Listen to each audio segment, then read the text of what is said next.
வாக்காளர் பட்டியல் சிறப்பு தீவிர திருத்த பணிகள் குறித்து ஆலோசிப்பதற்காக திமுக கூட்டணி கட்சிகள் நடத்தும் அனைத்து கட்சி கூட்டத்திற்கு பாமக நிறுவனர் ராமதாஸ், அமமுக பொதுச் செயலாளர் டிடிவி தினகரன் ஆகியோருக்கு அழைப்பு விடுக்கப்பட்டுள்ளதாக தகவல் வெளியாகியுள்ளது.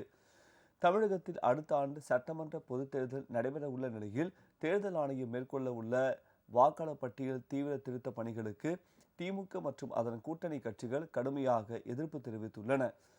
இதுகுறித்து ஆலோசிக்க நவம்பர் 2ஆம் தேதி அனைத்து கட்சி கூட்டத்திற்கும் திமுக சார்பில் ஏற்பாடு செய்யப்பட்டுள்ளது.